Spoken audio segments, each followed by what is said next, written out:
United States of America, and to the republic for which it stands, one nation, under God, indivisible, with liberty and justice for all.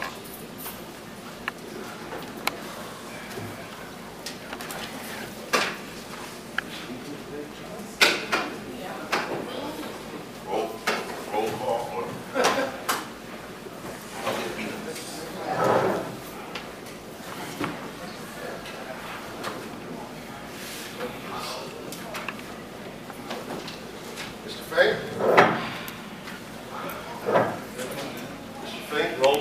Here.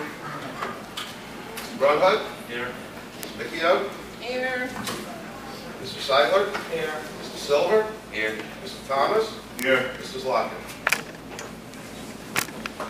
He's here, but he's not on the phone. He's all right, call it. We have a call. But he has to say it.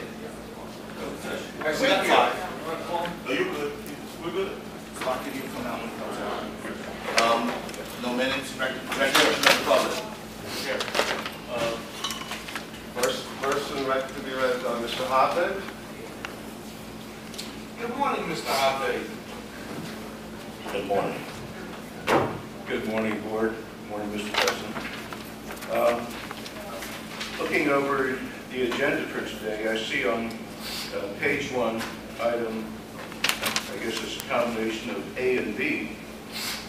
We have an expenditure for preschool leased education space. But there's no, this is not supported by the superintendent or the business administrator. That's my first question, and I would like to understand the issue there. Is it needed or is it not needed? Is it the right amount of money, too much money, not enough money, etc.? If you could just tell me a little bit about that, I would certainly appreciate it. And I see that Mr. Finger, after his resignation, will continue to consult with the school district for 2011. I think that's wonderful. I think we need his expertise. I think he offers so much to the district that it's a darn good investment, and I commend you for doing that. So if we could get back to an answer to my number one question about, so what does all this mean? Is $234,000 good, bad, or indifferent, and why is it opposed by the business administrator and the superintendent? They carry great weight in the district, and I would like to understand the issue. Very simply, Mr. We can't hear you down here, Ms. Silva. Very simply, Mr. Hubday, it's we can absorb the children presently on a waiting list within campus 1 and 2. Therefore, to open up campus 3, it is my opinion, I share this with the board, that I would not want to have parents come into campus 3 and then have to, subsequent to that, close it. It would be a harm to those parents when suddenly they're there, and because we can't substantiate numbers and we have to close it because we talked about a rental month by month. So I don't think that that would be in the best interest of the district nor the children. Very good answer, Superintendent. Thank you very much. And does the rest of the board understand that logic and concur with that? Well, we heard the superintendent's response, and individually as board members, we're not going to take each person's individual opinion because we all have our own opinion, but undoubtedly she is the educational leader for the district, so we do respect her opinion. Thank you, Mr. Thomas. Carol Cousins, address LEA.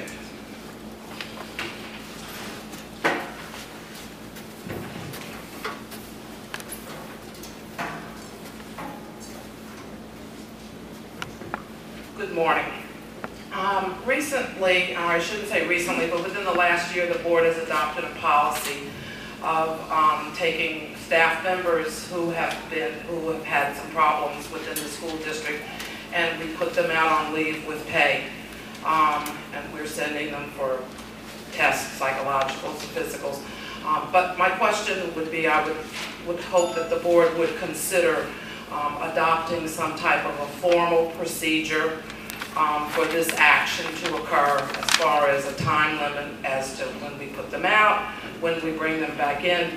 My question being is because we have currently a staff member who has been out for 3 months on leave with pay, and went for the psychological. We're waiting for some answers to come back. And I receive a call from this person weekly. I have no answers to give this staff member. So I think we need to set up a policy because we have people out on leave. We're paying them. That's money. Through the chair. So we need some type of Yes. procedure. Through the chair, I appreciate Hold on, Ms. any other Cousins. questions? That's I it. appreciate Ms. Cousins' comment. I do respectfully, and I know this is not a personal matter, and I will not discuss specific personnel, but I find it respectfully unbecoming to come to the microphone and to ask that the superintendent, as well as the head of the union, should be meeting regularly. I don't know if they still do. I know in years past they did. Regarding the employee, Ms. Cousins, I don't want to speak about specifics, but she does have a point, however. But this could have been better addressed, since I think, and if it isn't happening, the superintendent should be meeting with whoever she'd like to bring along, with the union, whoever they want to be bringing along on a, I don't say weekly, but it used to happen almost weekly. But that is a valid point. We'll look into that employee immediately. Regarding the other employees, Ms. Cousins, I would invite your input with the board's permission. We are having, unfortunately, incidents reported to us which involve the threat of corporal punishment or corporal punishment of our public school students. The board, as you can appreciate, can accept that. That doesn't mean they say it occurred or did it, but there are allegations. Therefore, the board has a legal obligation to look into that, since we are the protector, if you will, of our students. One of the situations that has arisen, not just this year, but in the last few years, is some anger management issues and other such issues, where that is why a psychiatric has been recommended. But you are correct when you bring up that one employee who, as far as I know, the evaluation came in some time ago. I'm surprised to learn that it has not been addressed by the superintendent's office, but it will be immediately. I'm asking for procedure. The procedure is when they come, the superintendent follows procedure, which is when they come in, she's to review them, she's to speak with the appropriate parties and make a decision. The superintendent has been, and I'm not making excuses for her, but I will say she's been quite busy with getting our schools together, getting staff hired, and dealing with a myriad of issues that, in all due respect to that one employee, are more important. But she'll look at it today. Yeah, I just want to respond. I do believe that there is something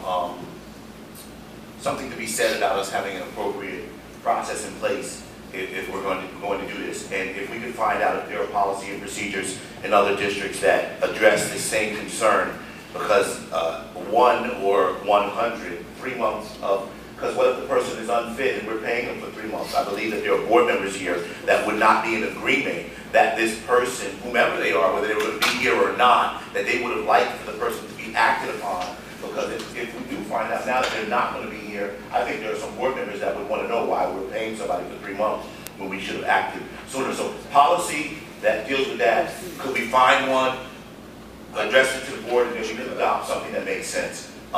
Any other recognition of the public? There are no other people, Mr. Thomas, on the list for this morning. On the agenda? Are we now closing public session, Mr. Thomas? Yes, we are. Thank you. Correspondence, communication, committee reports, none. Reports and recommendations of board secretary of business items. Does anyone like to move the agenda? Oh, we just need to add 2 addendums to that under business administrator's contract. What page?